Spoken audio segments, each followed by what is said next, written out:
Welcome, everybody, to HRO Adventure Podcast, episode number 21. Rusty, good afternoon. Good afternoon, Dave. How are you? I'm doing really good. You know, it's a great day. Kind of having a day off here in camp, and so we just kind of filled it with a podcast deal, a recording. So that was good. That's fun. To go shoot some stuff and try out some different We rifles did. and scopes. And I've got guides moving trailers in. We've got getting ready for the next camp. So it's really it's a beautiful day out there. Mean, it's not raining. As we've had rain this first weekend. Yeah. So, well, how about you, Dave? How was your week of flying? It's been a busy week of flying, and like we talked about earlier, the government shutdown has slowed a lot of what we're doing, right? You're finding alternative ways to operate. So, it's funny because you talk about the government shutdown. I was thinking about when 9/11 hit, there was a lot of people in hunting camps.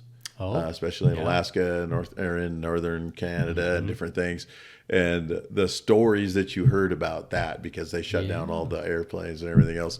And then as you were telling us the little stories off the air about that, it's kind of that way now. It's just few people working. It's amazing. And then COVID was the same way. You had people COVID was the same way. In the bush, so to speak, and then come back like, what's happening? Yeah.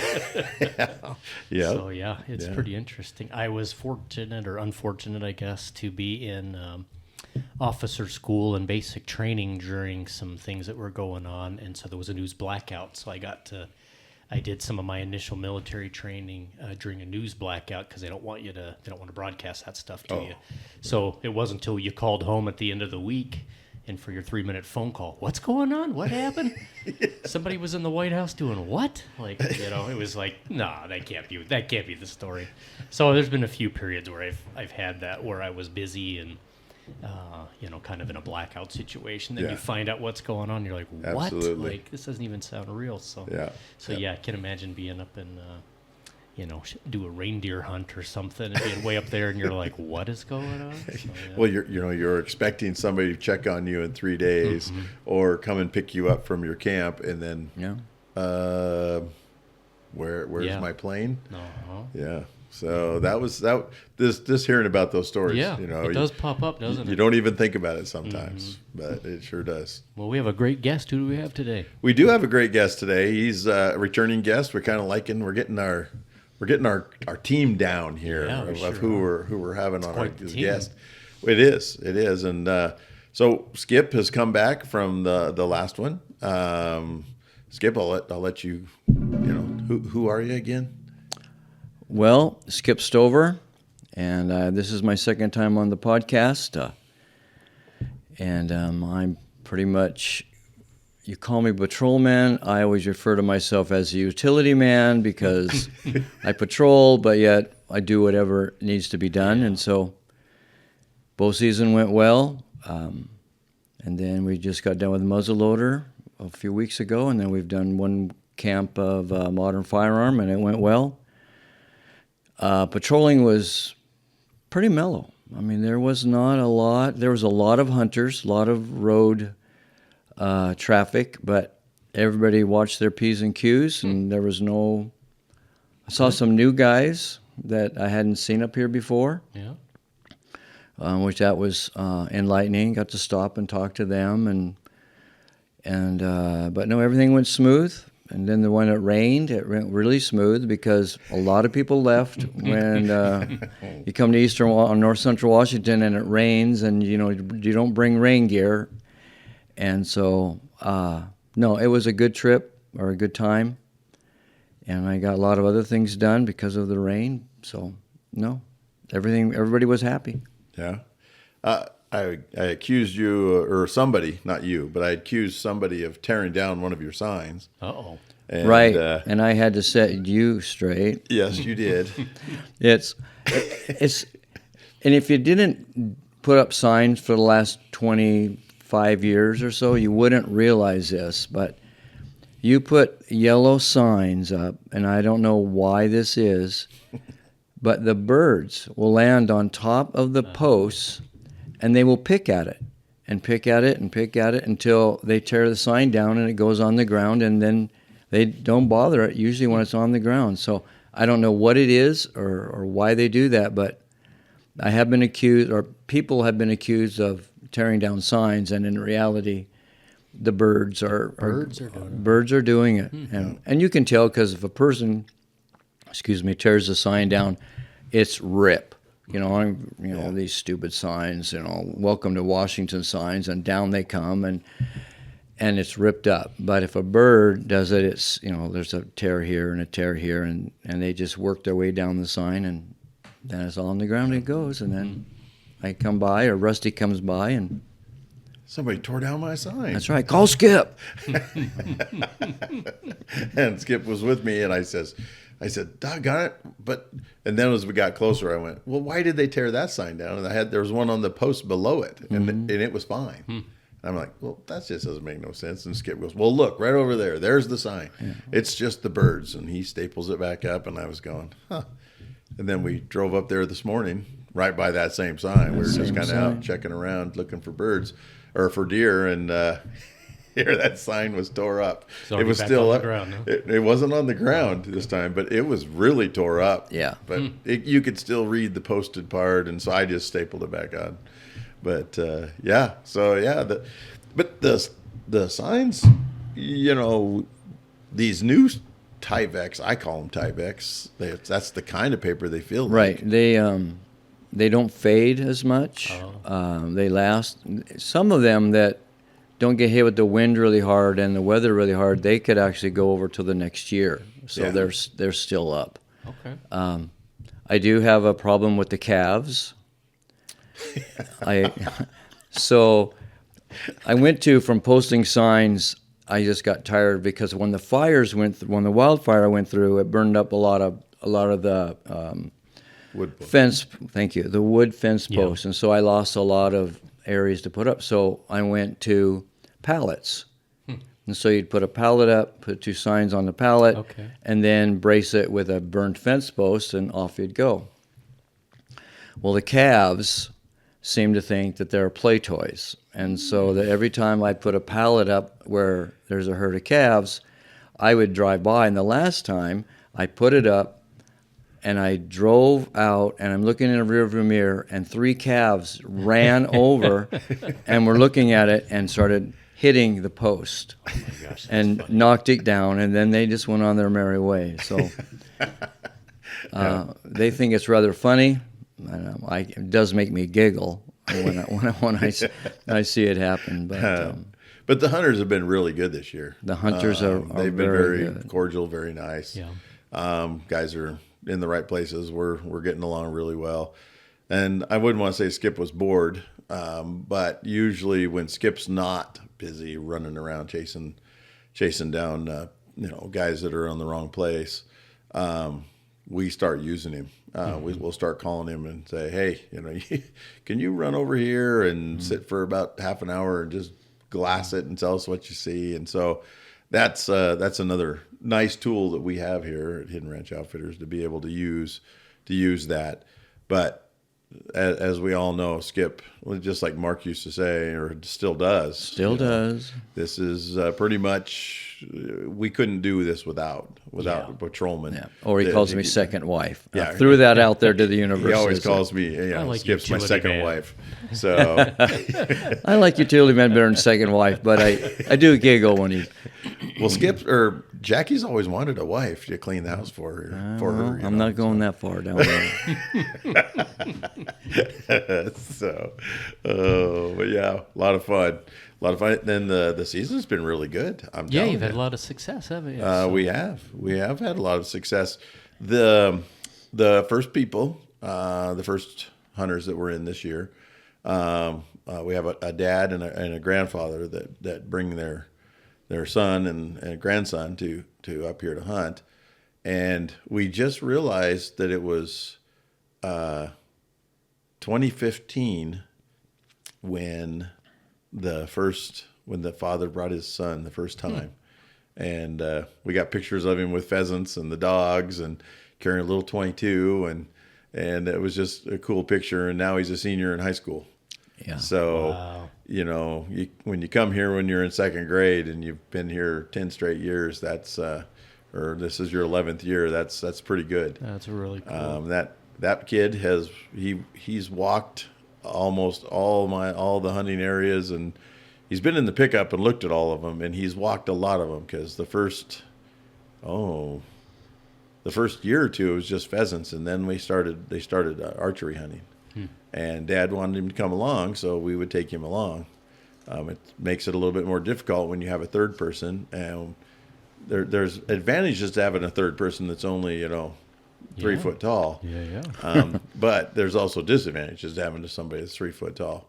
They don't have the patience and everything, but he certainly has. He would get right in my back pocket, and he'd put his feet in my footsteps, and we'd take off through the brush. Wow, cool. We walked down a lot of mule deer, and so you probably taught him more than you ever think, too. I know the last year they archery hunted, and they knew they were going to be able to move to and the boy was going to get to do rifle the next year. I remember we were sitting there, and this buck was feeding in front of us, and we kept moving, and finally he fed out into a spot where we couldn't. He had us nailed, and we were exposed. We couldn't move, and yet he would still feed, and he was 110 yards. And I just remember Reed slowly, just as I had taught him all those years before, slowly leans over to me, and he gets really close, and he whispers, he goes, "If this was next year and I had my rifle, he'd be dead."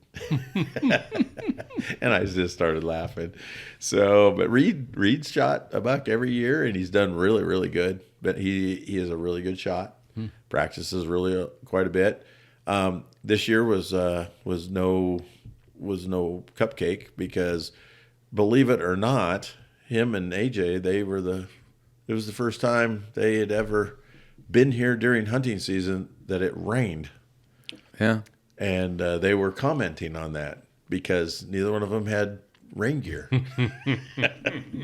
So I took advantage of that, and I got them out of the truck, and I just decided we're going to get wet. And we got out, and we took a march, and we went looking for deer. And we got out there, and we found some bucks, and they were a long ways off. They were over half a mile away, and we needed to cross a really deery spot to get to them. And as on our way in there, we of course, never goes straight for me. Just as we're getting to where we got some good cover, some does show up, and they're right in the way. And about the time I figure out we're going to have to do a detour, or if we're going to get around to these bucks and try to get around these does, and we were working on it, it just starts pouring. It went from a light little drizzle rain, to an absolute downpour. And it was just pouring on us, and we're just getting wet, and we're trying to cover up scopes and binoculars and still be able to look and still be able to work through things. But the noise of the rain gave me an opportunity to. That's what I was wondering. The deer couldn't hear us. We had the wind in our face, and so now we've got taken care of the sight, and we've taken care of as long as we stay out of their sight, we could do that. The hearing, then the smell. I had three down, and that was helping me a bunch. Were you guys able to scoot quite a bit faster and close some distance? We couldn't. No. The bucks were getting away from us. They were going the same way, and they were going into the wind too. And we were trying to catch them, but the does slowed us down too much. And it finally got to the point where we were drowned rats, and I thought, okay, the boys have hunted enough in the rain. We will hunt our way back around to the truck. And the does moved on us, and I'm just going, there's something wrong. These does should not be doing what they're doing, and it was just weird. And so I decided, fine, I don't know that I've seen them all anyway, because we were trying to scoot around them. So I just went out and got into them so I could look at them all, thinking, well, maybe there's a buck in here with them. And sure enough, to my amazement, we all of a sudden there's just I worked us into some really deep, dark sagebrush, and so we could get close. And we were worked into those does, and all of a sudden I noticed the does are not paying attention, and something's up. And I noticed this buck feeding across the hill, and he's got a lot of horn on his head, and he was feeding in sagebrush, so I couldn't tell for sure, but I knew he had a lot of horn. So I got the boys ready, got on the sticks, and I told him, I says, now don't shoot until I can tell you it's legal. So I was trying to get the other boy on his set of sticks just so I had a backup. And the first one goes, he's screaming in a whisper, he's legal, can I shoot? And so I looked up as I'm trying to get the second one set up, and I look up and he's got his head up. And I says, well, go ahead and shoot him. And then he changed his mind. He goes, well, he's in the sagebrush. I don't have a good shot at the vital area. And which he's learned that over the years, which has been pretty cool. And so I said, well, then just wait. He doesn't know we're here, so just wait. And so I'm still trying to get the other boy set up, and the buck just turns around and starts feeding to the other direction. But he's standing broadside now in the open, in the clear. And this is the first time he's picked his head up all the way. Okay. And I looked at him and I went, oh, my word. Apparently, he's not looking at the horns, which I try to tell everybody that. Look at where you're shooting, not at what the horn size is, or we're going to shoot in the horns. We're not going to shoot him in the right place. And so he was totally focused on that shoulder. He was not looking at the horns, because I got really excited. And I'm going, yeah, punch him, go ahead. And he did. One shot, down he went. He wasn't quartering away from us, but he was just turned a little bit to the left. So when the bullet went in the right ribs, it hit the back or the shoulder on the opposite side, and just dropped him right in his tracks. Wow. And the other boy goes, I knew I wasn't going to back anybody up when you just dropped the sticks and said, shoot. And he goes, and I figured I didn't need to get ready anyway. I didn't figure out what you were doing, because Reed's a good shot. And he dropped that buck real quick. Wow. And, how far out was he?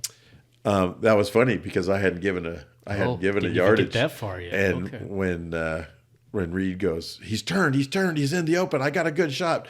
But you didn't tell me how far he was. And so I ranged it real quick for him, and I says, well, you're zeroed at 200, and he is exactly 201. Wow. And I says, it never happens like that either. Yeah, it never does. So, but yeah, it was that deer's day to die. That's all I can say. It was just, we were in the right place for that deer. And he dropped him, and he got up there, and the other boy goes, well, there was enough horn on there. He says, I'm sure he was legal. And I looked at him and said, you didn't look through your binoculars? And he goes, it's raining. I can't see through my binoculars. And then the other kid goes, I looked at him. I said, well, do you know how big he is? And he goes, all I saw was he was forked in the back, and I knew that was 3, and I could shoot him. And I says, so neither one of you know what's up here. And so when we walked up on him, he was beautiful. Wow. 4x4 both sides, no eye guards, super tall. We never did put a tape on him. No, we never have. But I would just bet you he was more than 20 inches tall from the base to the top back fork. I would say more than that, but I'm being conservative here. Because he might be 22, 23 inches. Wow. He was super, super tall. Wasn't extremely wide, but he was heavy, and he was tall, and those are pretty bucks. Those are really pretty bucks when you get those heavy ones. They don't go out wide. They go up. They just kind of come out at a 45, and then they go straight up, and they have that nice curl, and he had really deep forks. So very, very, very, very happy that to be able to give somebody a good buck like that. That was pretty cool. What rifle did he shoot? He is shooting a H&S Precision. Okay. 6.5 Creedmoor. Okay. Yeah, both boys were shooting 6.5 Creedmoors, and then a hand load that they had worked up for it. Shooting 143 Hornady ELDX. Okay. He has killed at least the last 3 deer with that gun. He shot them all with those ELDXs. I want to say this is the first whole bullet we have retrieved. Oh. I want to say the other ones they actually came apart. We would find pieces. usually on the opposite side, but some on the inside and some on the outside and some in the hide of those. They're moving so stinking fast, and it's just this isn't the longest shot he's ever made, but it is probably with that gun and that bullet. But this one here, it was mushroomed perfectly, and it was in the fat on the skin. Really? As we took the cape off. You could feel it. He kept saying, "There's a bump right here. There's a bump right here." And so we just kind of played around with that fat, and all of a sudden, well, that's the bullet. Hey, that's pretty neat. And it was pretty cool. It was pretty cool. But give you an idea of the energy transfer going on. Yeah, absolutely. Yeah. It gave it all. That's for sure. I would love to have waited to see how much of the bullet was actually there, but I'll bet it was over 90% retention. It looked like a whole bullet to me. Yeah, it had mushroomed back just perfect, laid back. You know. It did its job. It didn't fragment or anything, and so yeah, it was pretty cool. Pretty cool. Well, then after we did that, we got Dad and Grandpa on the phone. We got them to drive over. Once they got there, I had propped the deer up really nice with my pack, and we took 1,000 pictures. I mean, you don't get a buck like that every day. So we took a lot of pictures with just one, and then both boys, and then Mark had taught me how to take a picture put my timer on. And so the poor boys had to sit there behind the deer. They were sitting down comfortable. They were just making fun of me at that point, but it took me about 5 minutes to figure out how to turn the stupid timer on. And then to get it balanced on my sticks. It's a talent within itself. Yeah. It really so then I got to be in the picture, and usually I don't ever get to be in the picture. So I got a picture with the boys. We had just all this fun. You put that one up on the wall up here. I will. Absolutely. That was the one you showed me at lunch, right? Yep. So, and then Grandpa and Dad got there. So then I had both boys, both, Grandpa and Dad, all four of them in the picture, and that was cool to have all four of them at the deal. So we made quite a memory of that deer just sitting there. And from the time we shot him to the time I loaded him in the pickup, I want to say it was 2 hours, at least 2 hours. So my feet were starting to get cold. I was pretty wet because I had walked back through the field to get to the deal. So I'm soaked. The boys were soaked. I knew that, but the adrenaline was starting to wear off. Yeah, exactly. And so, you're starting to feel cold and you're starting to feel uncomfortable because everything's wet. And so we head out, and as we're coming back around the field, the only way I can come back out is I have to hit this little 2-track road, and then the field where we haul all the weed in and out, and the road for that. And I get on that, and I'm headed out. I've got, I don't know, about a half a mile from one end of that corner to that goes right down along the fence to the deal. And I just make the corner, so we got about a half a mile out, and all of a sudden, just out of the corner of my eye, as we're just kind of putting along there in the field, I see horns coming up on the hill to my left, and it's on the neighbors. And this buck walks right up on top of this hill, skyline just beautiful, and it is this wide 3x3 with big eye guards and just beautiful golden rack. And he walks up on this hill, and I just reached down and shut it off before I even put it in park. I just reached down and shut it off to get all the lights, all the engine noise, everything I could off. And get everything quiet. I got everybody in the truck, and everybody can see the deer out the window. And the buck comes over, and typical buck looks both ways, wanders over the hill, looks both ways, wanders a little bit farther. And I'm just going, is he going to lay down or what? I mean, he's like 100 yards from the fence, but he's on the neighbors. And he does this all the way down the hill. He gets down to the bottom of the hill, and he just starts walking towards the green wheat. And I was just like, I just turned around to the other boy, and I said, you want him? And he goes, yeah, I'll take that buck, because he's a nice buck. And it's like, we're headed back to skin the other deer that's in the back of my truck. And this buck just comes walking along, and if he jumps the fence, we're going to shoot him. The boy gets out on the opposite side of the pickup, get him all set up right there, just So the pickup's blocking him. And I said, but you can't move. Once he jumps that fence, if you move at all, he's just going to turn around and jump back. And so he gets all set up. The deer comes over, and I says, okay, I've lost him. He's going to jump the fence in about 5 seconds. And all of a sudden, he doesn't jump the fence. He just appears. He went under the fence. Oh. Which that's not normal. Caught me off guard just a little bit. This deer crawls out from under the fence and standing there. And it's this nice buck. And he goes, I'll take him. I said, shoot. And he shot. And perfect. Absolute perfect shot. Deer went out, made a big U-turn, came back around, and then jumped the fence and died right there on the fence. But he made this great big blood trail all the way out and around. It was, but we could watch it all. So it wasn't like we had to follow the blood trail. But yeah, so it was pretty good. It was pretty cool. What was he shooting? Was he doing a Creedmoor? He was shooting a Bergera 6.5 Creedmoor. Okay. And he's shooting factory loads, and he's shooting 143 EL DX from Hornady. And I don't know what the difference was, feet per second, but the distance in the shot was almost half. It was maybe 125 to the buck. When he came out of the fence, he was right in front of the truck, where the other one was 200 yards. But this one with the factories and only being 125 yards, and he double lunged him.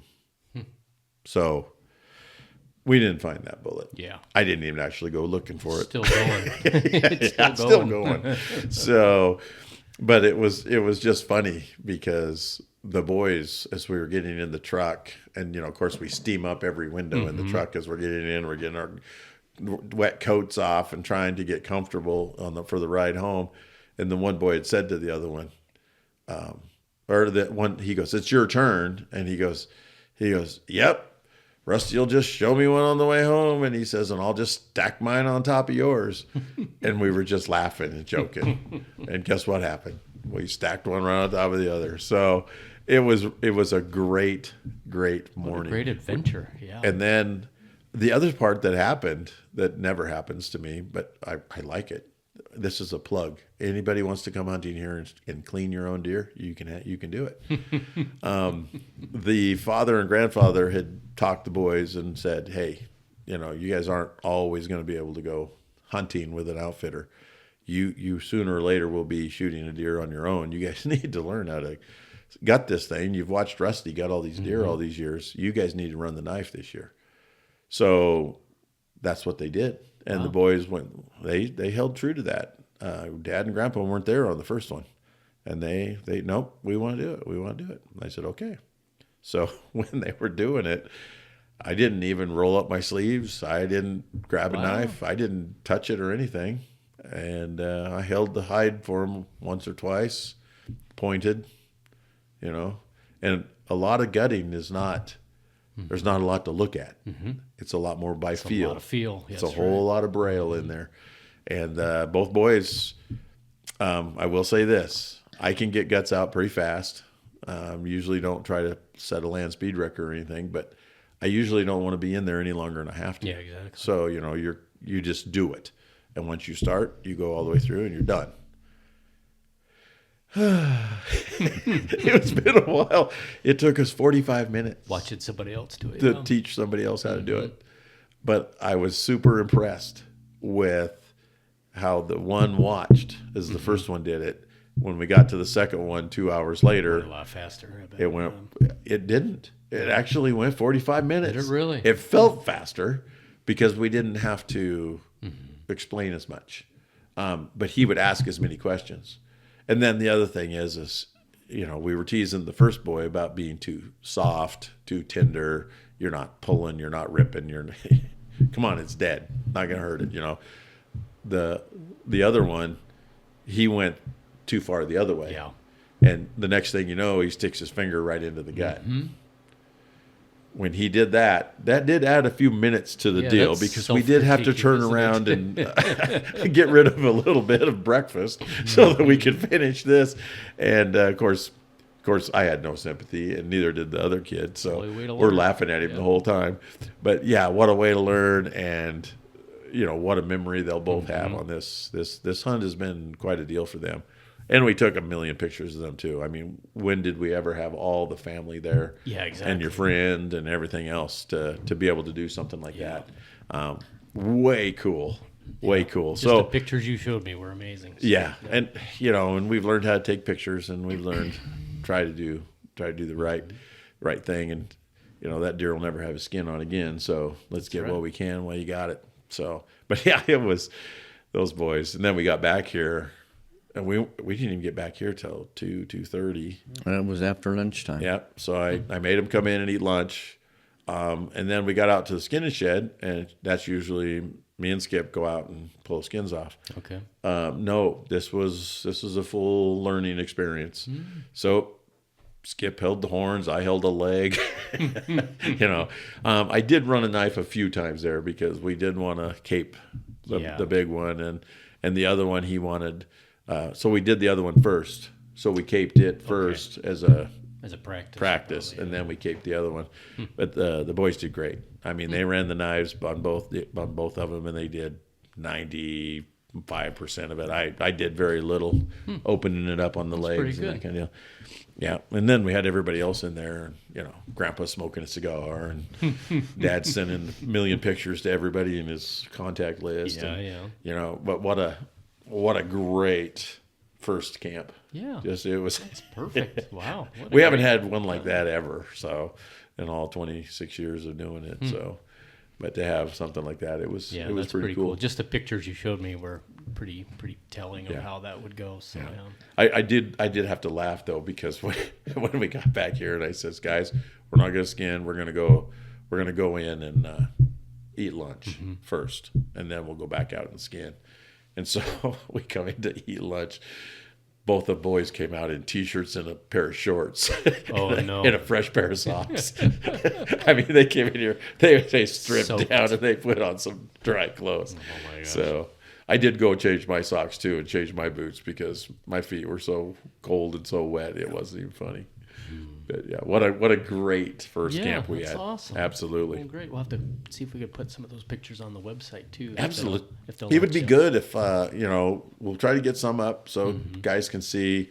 Ron's pretty good about putting them on the YouTube channel, so we'll try to see if we can get something good up for people to see. So. Well, I tell you what. Why don't we step out for a quick break, and then we'll come back and talk about these cool targets. Oh yeah, let's do that. All right. Sounds We'll good. come back shortly. Hi there. Preacher Dave with HRO Adventures here. My favorite part of hunting is really the hunt camp. At the end of the day, we're all there sitting around telling stories, the ones that got away, the big ones that we got and how amazing the shot was, and of course enjoying lots of Jackie's great home cooking there. We're all sitting around encouraging, joking, laughing, engaged in the conversation. Everybody belongs. When we go back to the real world's kind of like a junior high lunchroom, don't you think now? Lots of hating and pushing and shoving, and everybody's trying to one-up the other person, and a lot of people hating and vilifying everybody else. But at the campfire, at the hunt camp, we get along, we just talk. Sure, there's bow hunters and muzzle loaders and modern firearm hunters, but we're just hunters, and we're all there just to have a good time. The real world could use a lot more hunt camp moments and a lot less division and tearing down. Jesus brought a lot of people to his table. He had a tax collector sit on one side, and he had a guy that was a political activist on the other. He had a woman that he'd cast 7 demons out of, and he had a woman that was a rich wife of a political leader. Lots of people there, workaday people. Everybody was welcomed at the table. The broke and the wealthy, the powerful, the oppressed, the sinner and the saint, they were all welcomed. In fact, Jesus was called a friend of sinners by his enemies. I don't know why they thought that was an insult. He wore it as a badge of honor. Because I think Jesus knows something about all of us. All of us need forgiveness and grace. All of us need purpose and meaning in our life. All of us need to be together. And all of us need that sense of belonging that we find at the hunt camp and with Jesus. We can find it together. Jesus invites you and me both into the same hunting camp. This is Preacher Dave. I'm glad we're on this adventure together. All right, welcome back. All right, we got some targets that we set up out there that are pretty unique. What targets were we shooting at today? Well, that's pretty cool. These are the Boulder Creek manufactured ones that we've talked about before on earlier podcasts. We've got the shooting range pretty much put up. As far as where we've put in the targets, we're still working. We've got them out where you really kind of like it. We're not quite 45 degrees. No, we're shooting almost north and almost west. But because of that, we've got 2 targets or 3 targets to the north and 2 targets to the west with the 2 benches, and we've kind of got the benches sitting there, not quite 45 degrees, but pointed at the 2 sets. We've got it set up to where we could shoot without a crosswind.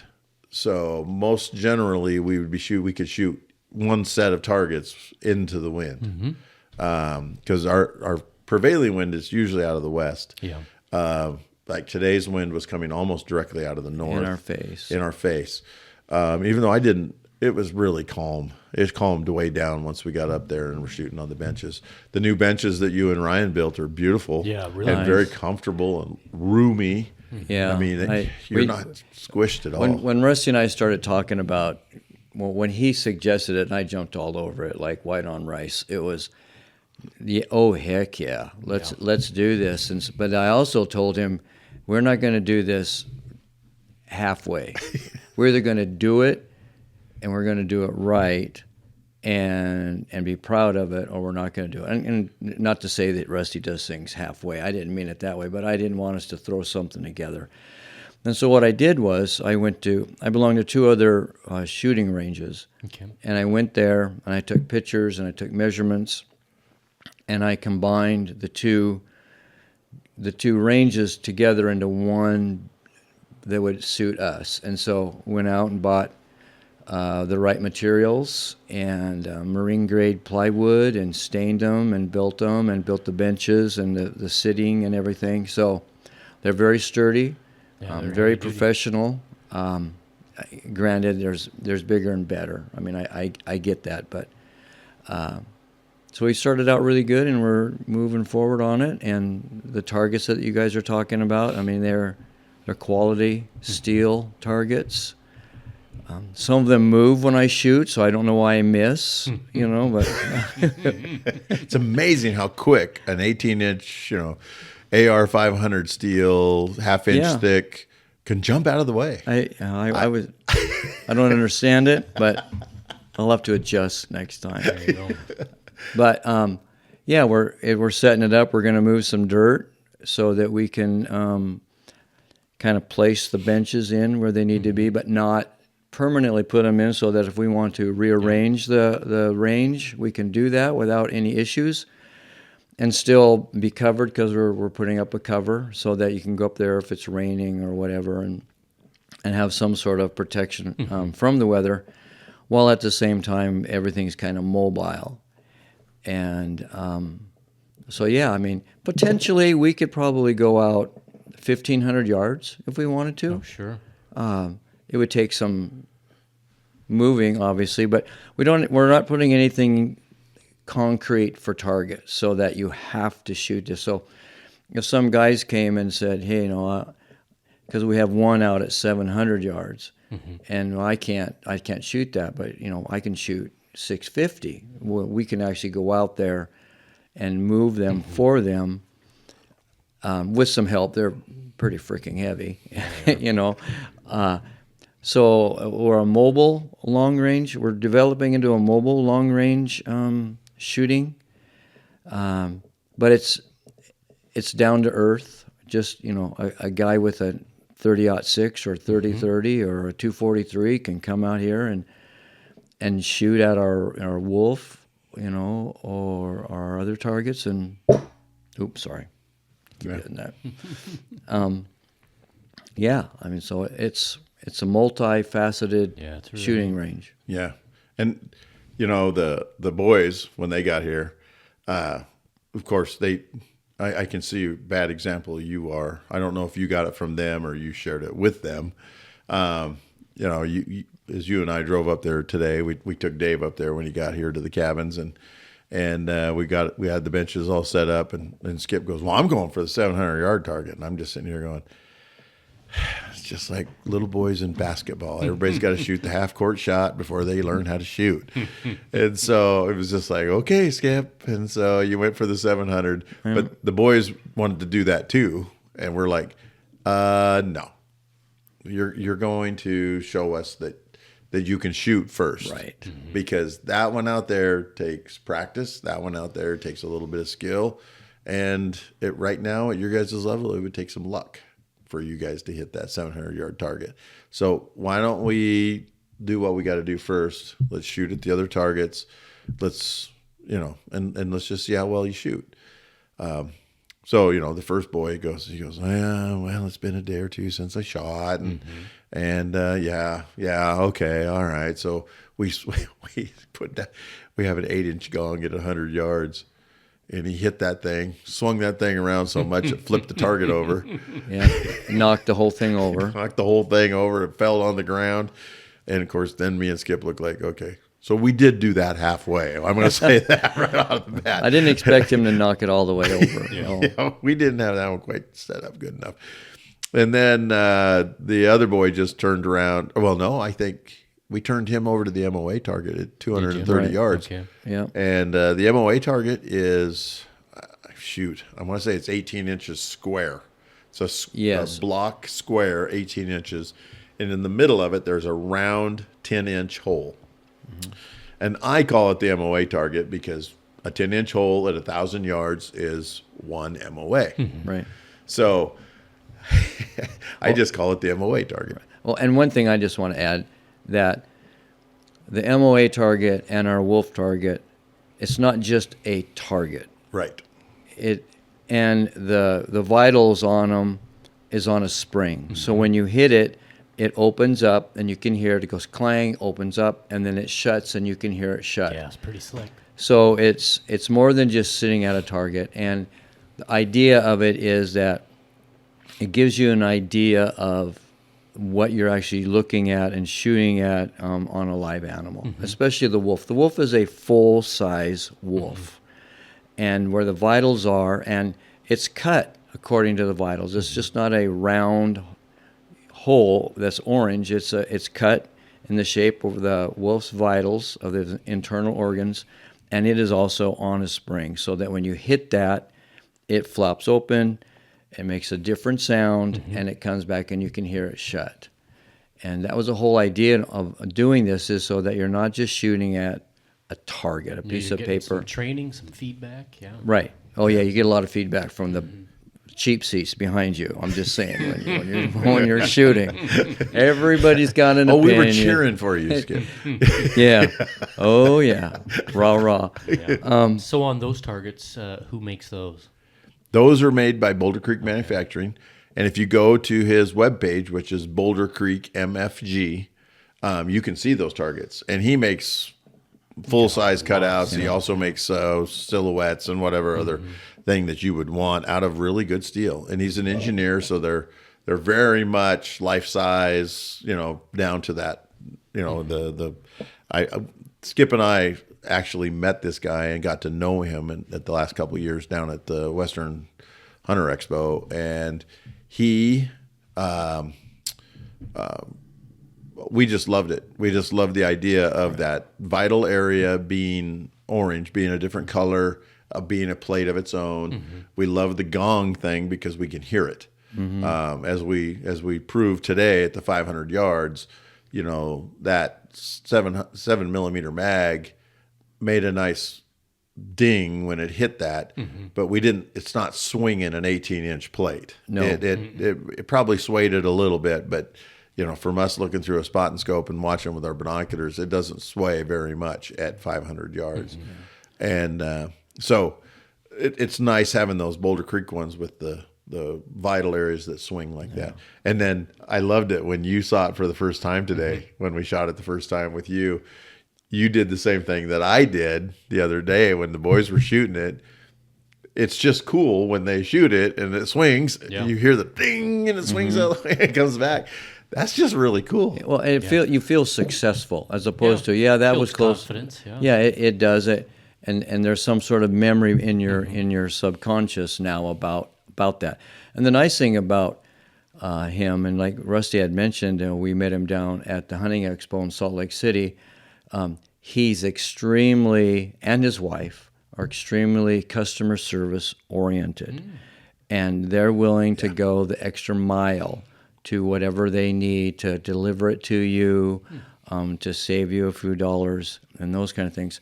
And on the flip side of that, his wife was on The Huntress episodes. I mean, I don't know if they're still doing The Huntress, but she was on it, and so she has a lot of nice stories about being on that production. And so both of the whole family, and they run a ranch and they have their separate businesses. Very oriented towards the outdoor recreation and the hunting, especially the hunting type stuff. Yeah. Great people. They will, if they say that it's raining out, you don't have to look to see if it's raining. You can believe it. You can believe it's really raining. Yeah, good folks. But those targets are fantastic. He does a really good job of manufacturing them. They're all top quality targets. We'll be able to shoot these for years and years. That's what I was going to ask. Durability wise. They're not. Yeah. We're not gonna. Well, and as you noticed, not always do you hit the vital area. The area around the vitals is pretty heavy duty. It's pretty heavy duty, and the targets didn't fall over or anything. It was really good. So we've got 4 big gongs, one at 230, one at 347, one at 501, and the other one was 712 or 710, something like it, right in there. And so. And that was just me and Skip driving out there with a rangefinder and a Ranger, going, I think I'm looking at the shooting bench, right. Trying to shoot ranges going backwards. So I felt we did pretty good to be within 10 yards. So a couple rookies out there. Rookies. And then when we put up the MOA and the Wolf, we put those in specific spots, right? Not yardages. The deer don't always stand at a perfect 100, 200, or 300 yards. Right. So it's always good to be able to, or if you're dialing your scope, you need to know where to dial to. If you're holding, you need to be able to put in your head that extra 25, 30 yards, whatever it is, or subtract it, either way. And so it was just fun.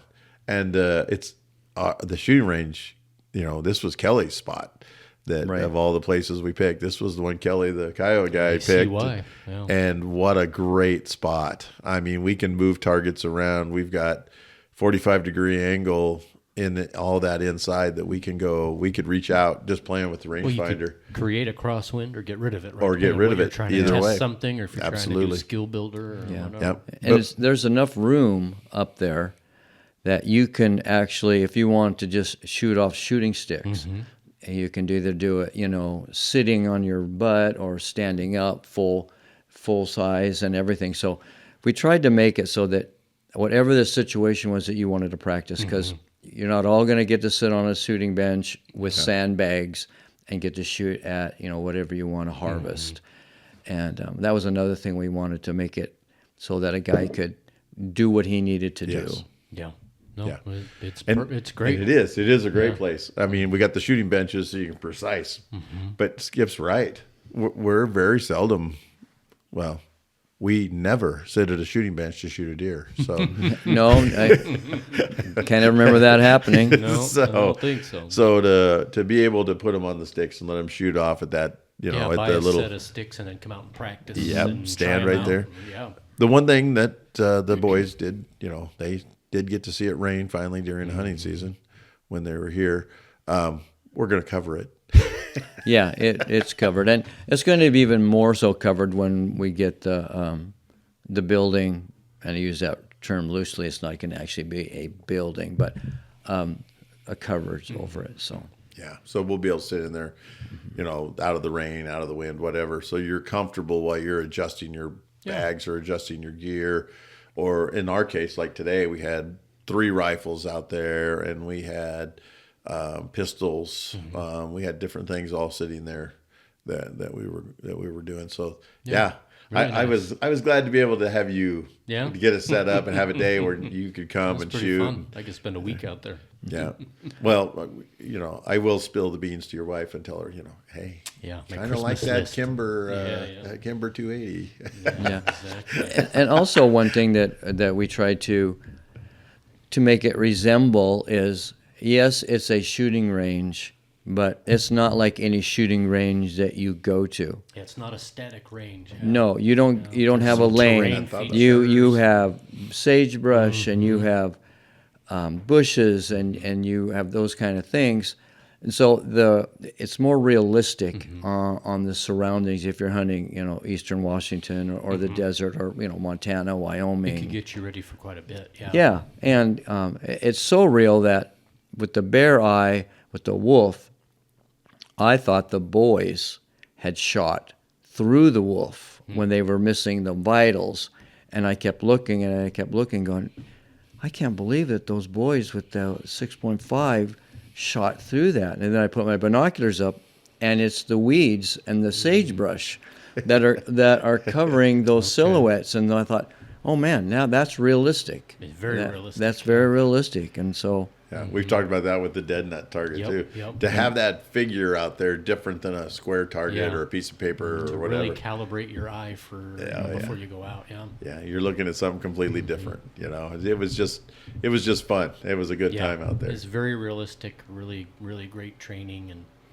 Yeah, if somebody has sticks or anything and comes into camp, that they could practice before they go out. Before they go out, really yeah, get absolutely. dialed in. So, yeah. So pretty cool. Very cool. Now the great next idea. camp, which I know that's where we're moving to. Yeah. What's going on with the next camp? Those guys, they're gonna love it. They're gonna love the shooting range. Over the last couple of years, they've gotten to where it was getting a little boring just shooting the 250 yards at the gong and the 100 yards at the 8-inch deals, and they would go do it just to make sure the gun was on, but they would only shoot once, maybe twice. And then all of a sudden, I come driving in the driveway, and here they are sitting up here top of the hill above the cabins, shooting across the driveway, past the barn, to the gong sitting up on the hill. And it's kind of like, I know you guys are having fun, and they're on the sticks, and they're, but it wasn't the safest. Right, and that was partly my blame and Mark. Mark's not here. The bus is coming at Mark now. But we got tired of going behind the barn to shoot everybody 100 yards. So we took one of the picnic tables and moved it over here between the houses. Okay. And so we obviously were very safe and sane and all those kind of things, and we would shoot. And then we got the bright idea, well, let's go up on top of the hill because that's even further away. And that's what Rusty's talking about. Yeah. And so that was kind of the slow birth into the shooting range Yeah, it itself. evolved, didn't it? Yeah. Well, the funny thing is that was my spot. That's where we originally were going to put I was it. originally going to put all the shooting benches and everything up here above the house. So you would just walk up the hill 40 yards, and that would be the bench and the roof and whatever else. And we would be shooting basically the same places we have the targets now, but we're shooting kind of past the houses, and it's not quite as good a view from there, and you really don't have the range from left to right as you do the way that we have it now. And so then we had talked about another spot. I can't remember. Right, and kind of the main thing what I thought was our main change was old age. How are we going to get the benches up there? And how are we going to, because at that time we were going to put concrete pads up there. Oh, okay.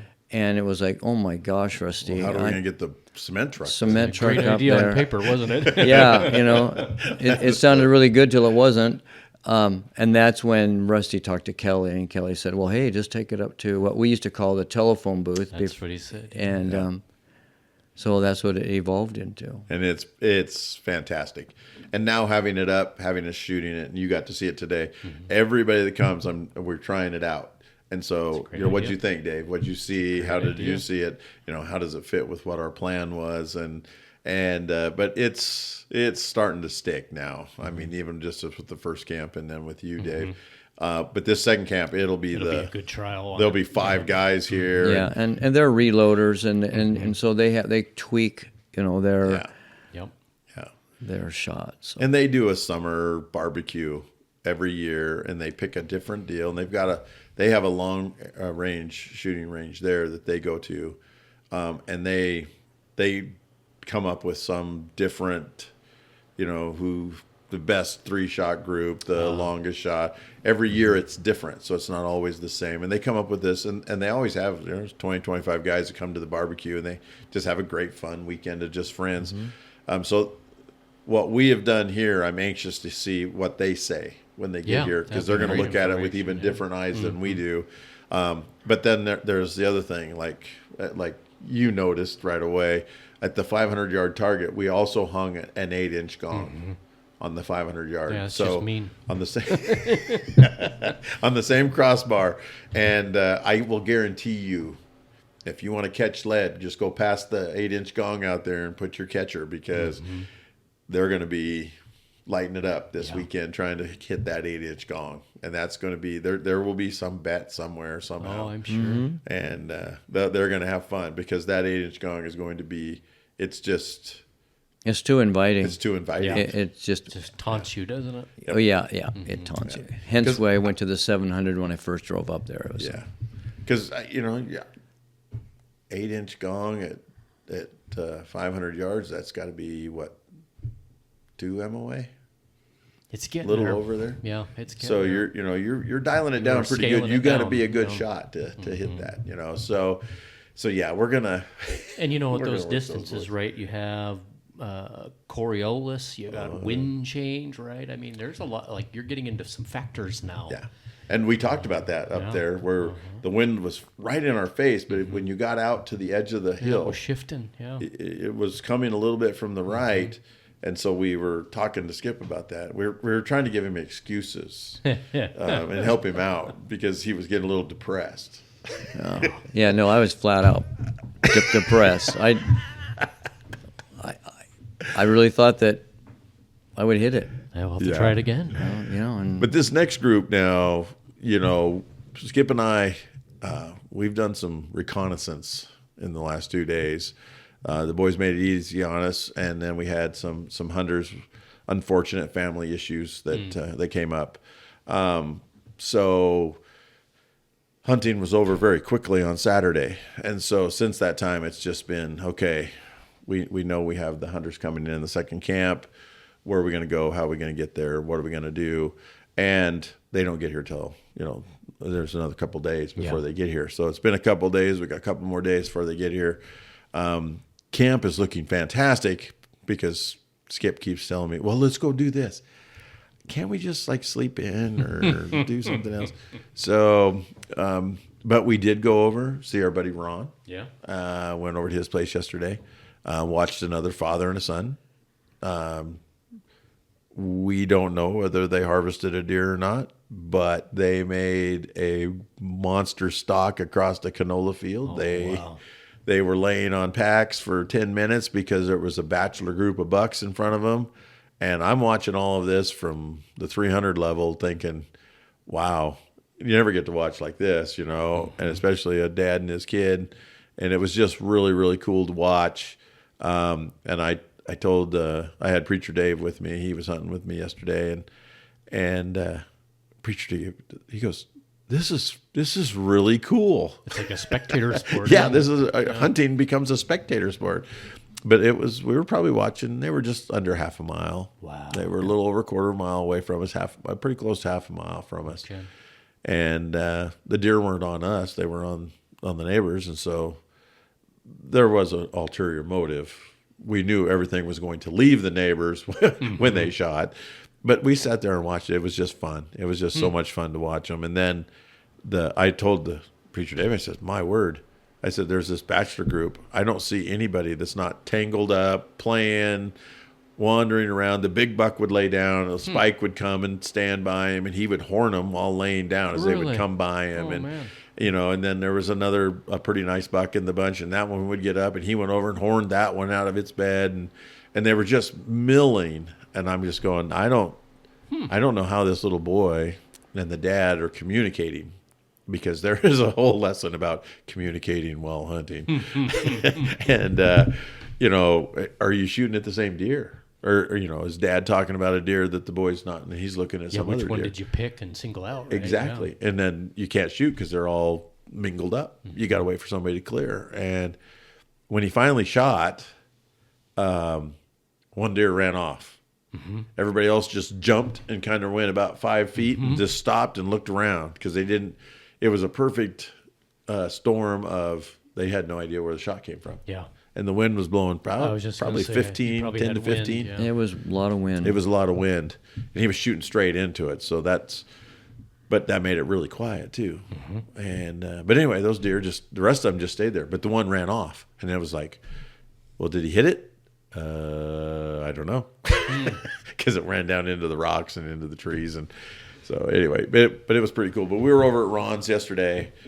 Preacher Dave did not shoot one over at Ron's. So, but we looked at some. Skip was over there with us.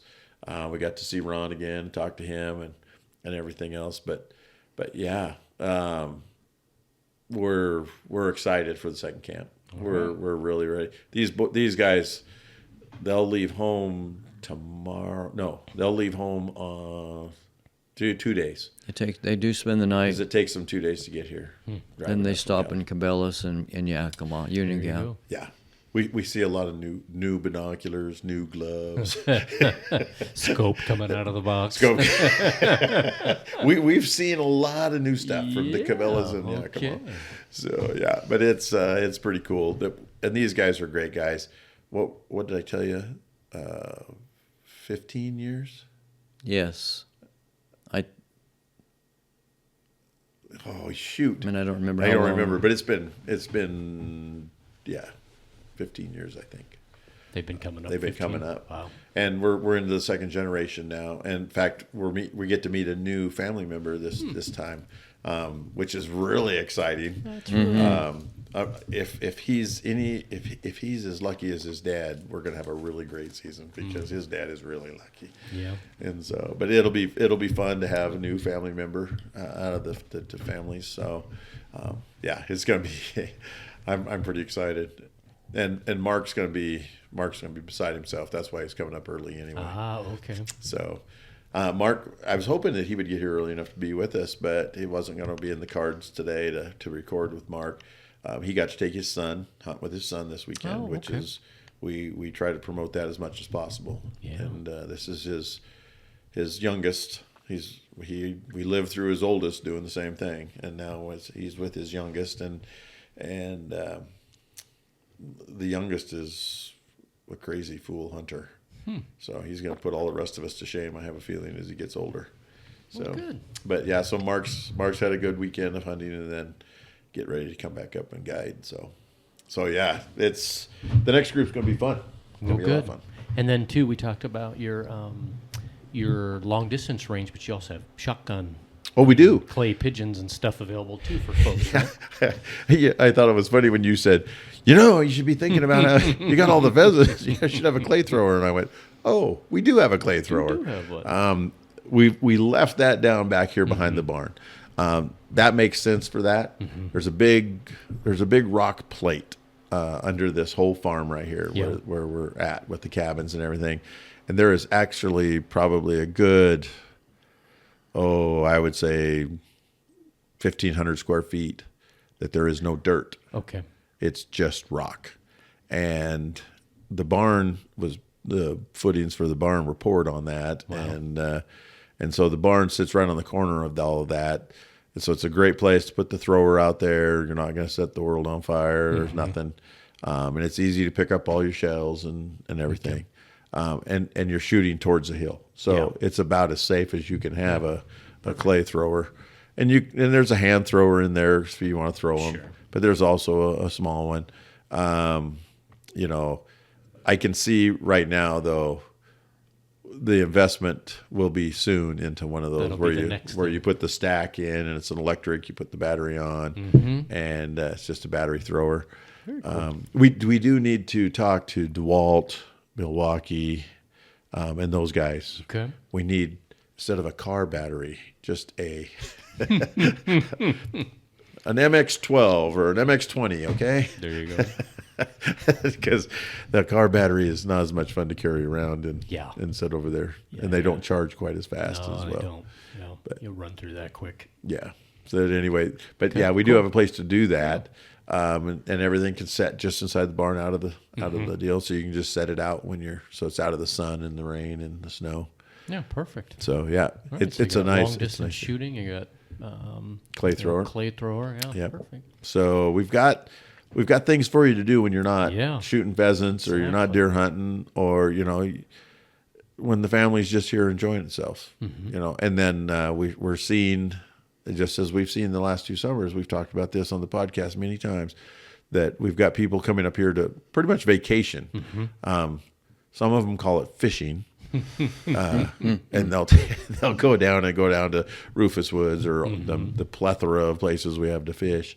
Yeah, there's so many and go choices. fishing. Absolutely. Me and Skip actually, because we had time, we drove all the way down to the Columbia River on the private property Okay. here, and that's the first time I've driven down there in a couple of years. There's just no reason to drive down there. I can usually see it all I want to see, because there once in a while is a big buck that'll cross and move down there. Okay. We also found, while we were down there, we went for a little hike, took Preacher Dave for a hike. He'd never been down there. That was kind of our excuse to go down there.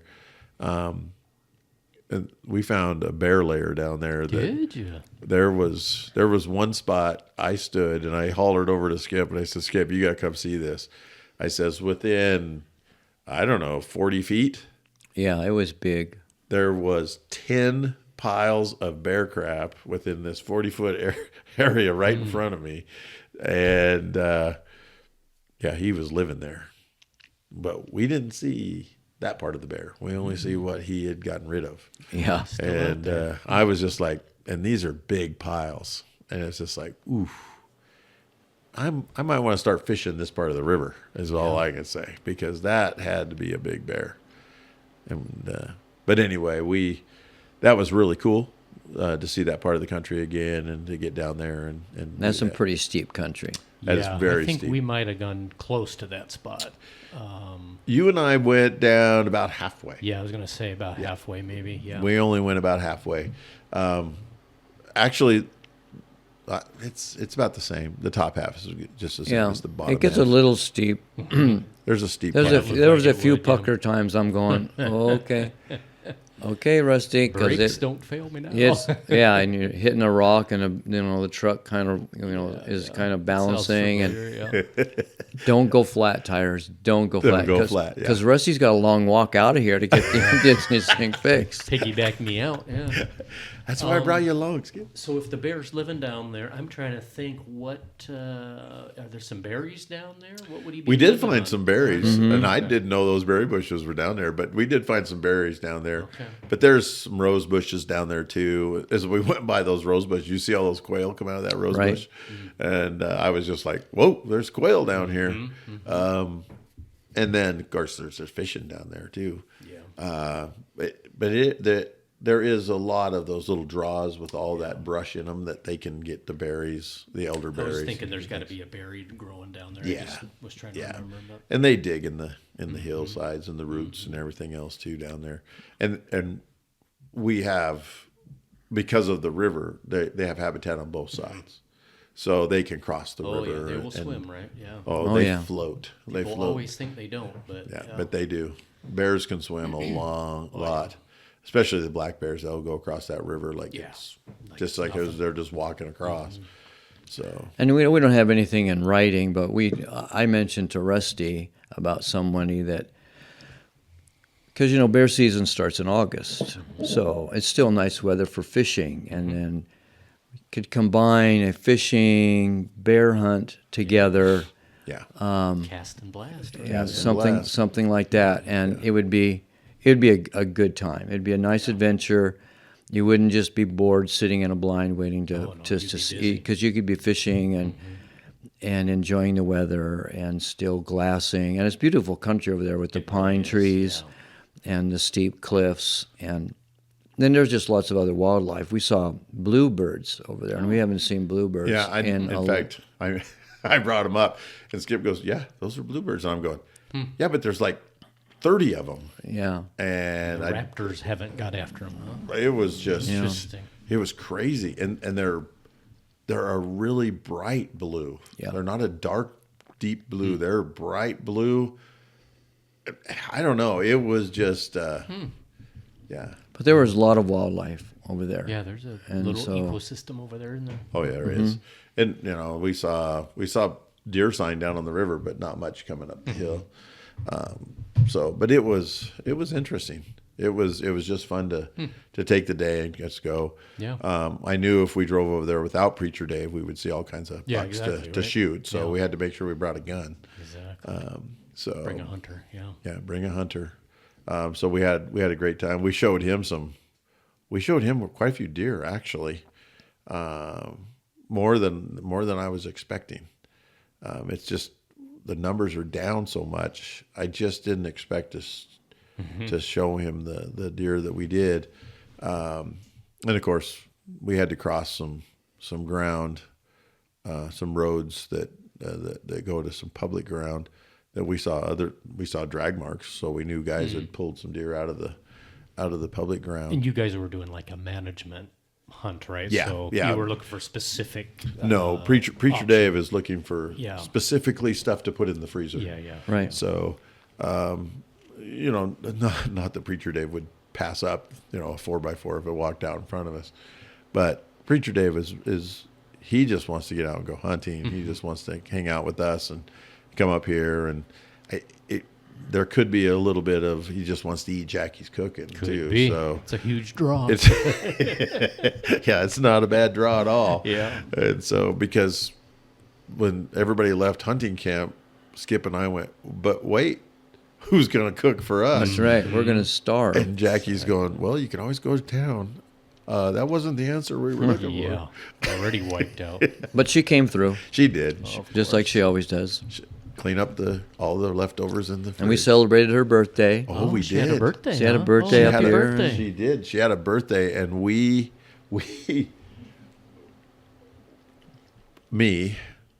I will say, I got to have a little bit of credit here, is I told Skip, I says, on these years that her birthday hits during deer season, I says, I bet I've missed it more than I've remembered it.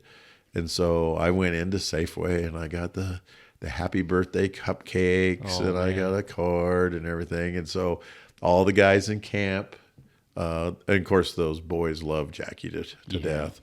And so they all sang happy birthday to her, and everybody had a cupcake, and so it was pretty cool. That's great. Well, happy birthday to Jackie. Yeah. It was She's great. 29 again. 29 again. Thank Well, you, hey, Skip. we've got some interesting new news. We're partnering up with Mountain Ops.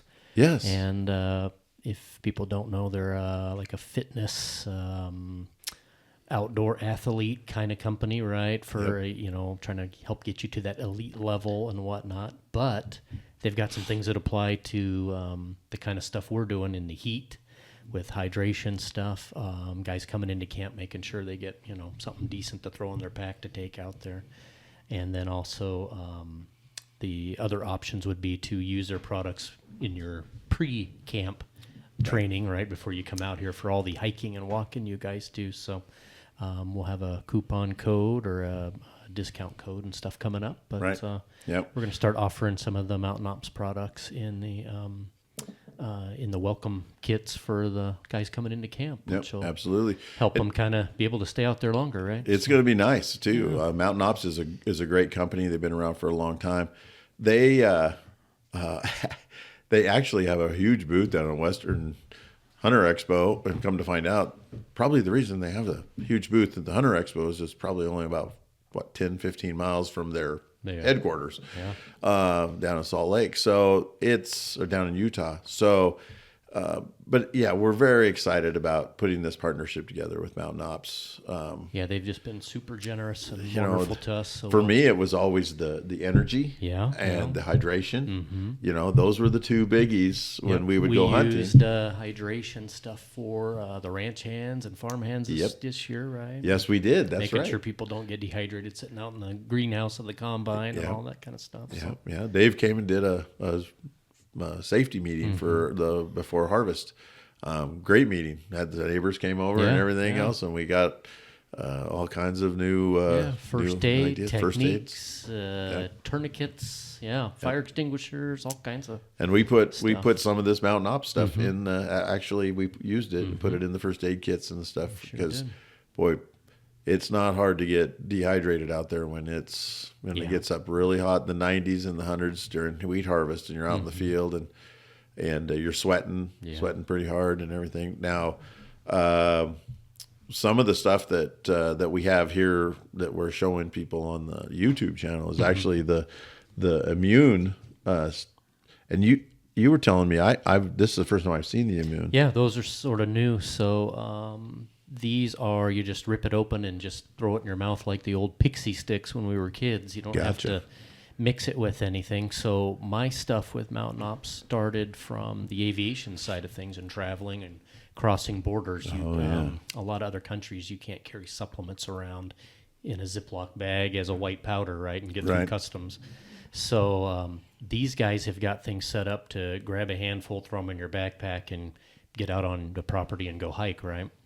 But I throw them in my flight bag, and I can stay hydrated or have a protein bar or something when I didn't have other options. Right. And I can cross borders and not have a tub of creatine or something no one knows what it is.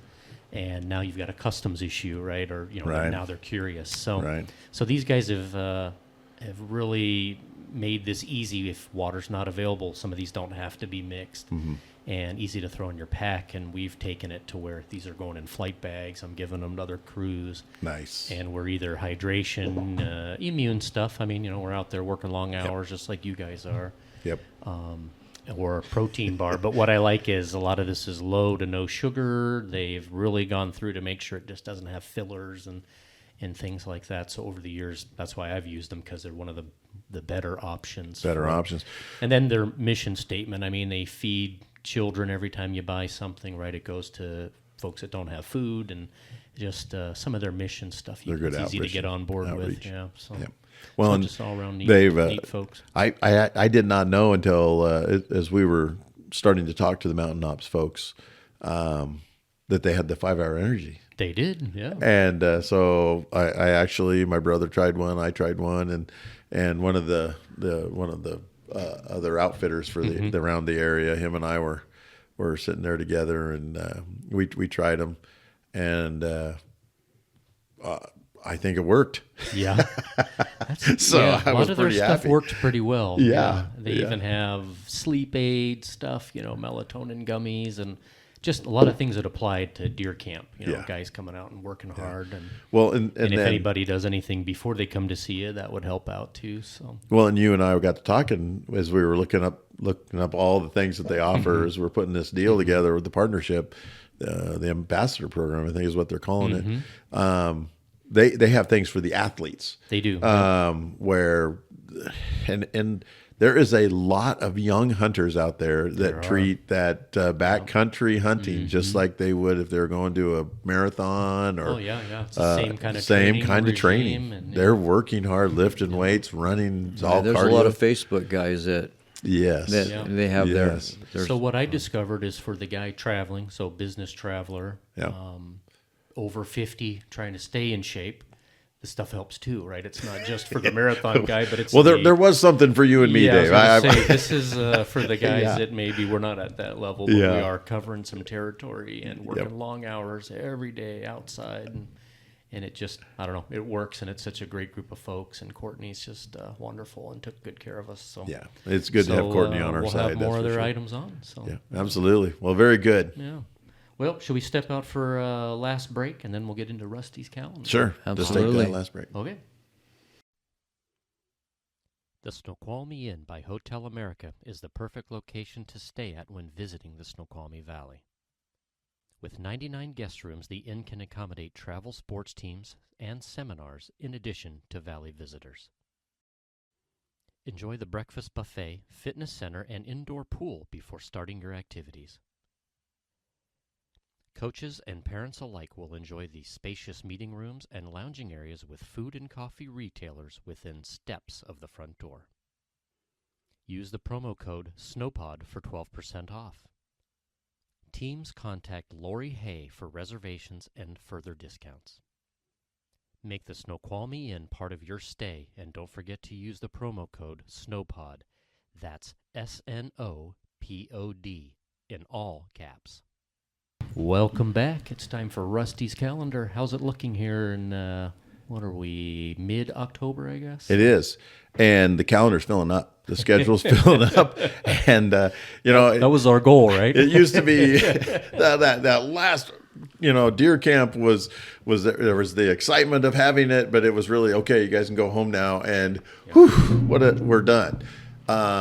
That's not happening this year. We have just been successful enough to talk to plenty of people. Since the last time we've talked, we have booked 2 of the thermal coyote hunts. Oh, nice. So those are going to be coming on. We have booked 2 weekends of wild bird hunting.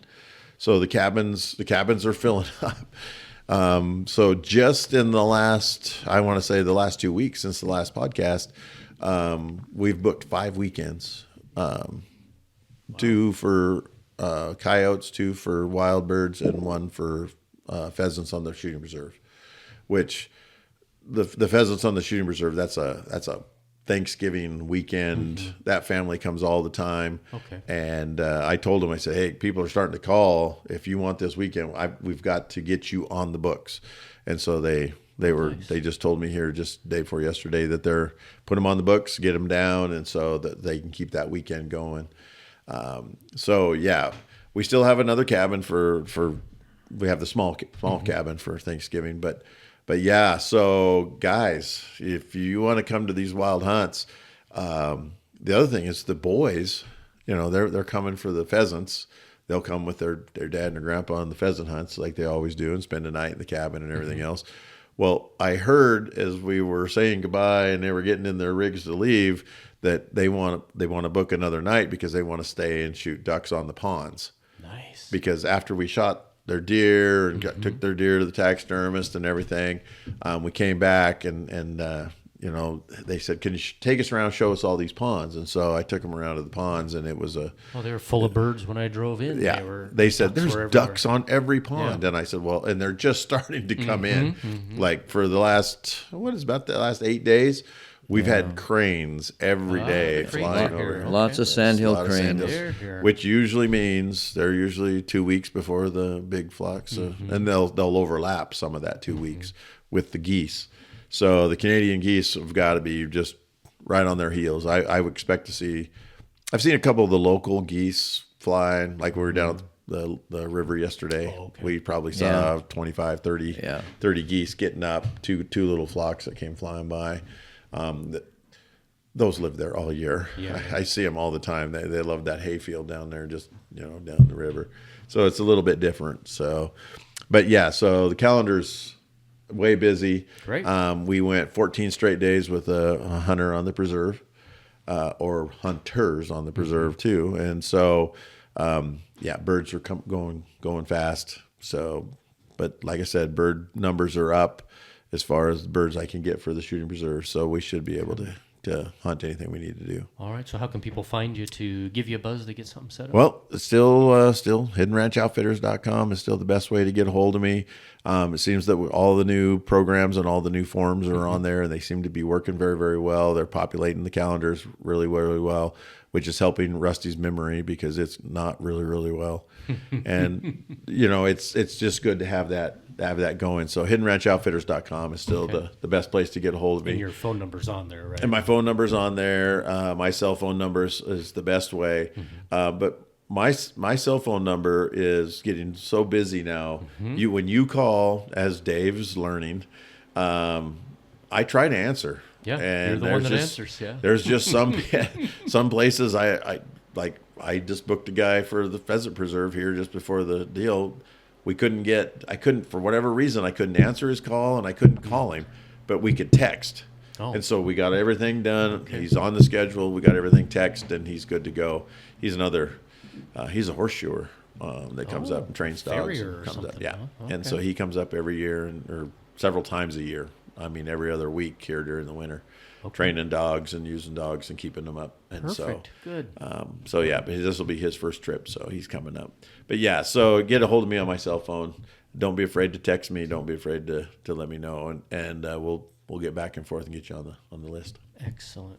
Well, guys, from the cabins, beautiful day out there today. It is. Thanks for taking me shooting. Thanks for letting me shoot your rifles too. Absolutely. Thanks for letting me miss the target with your pistols. It's a different animal, isn't it?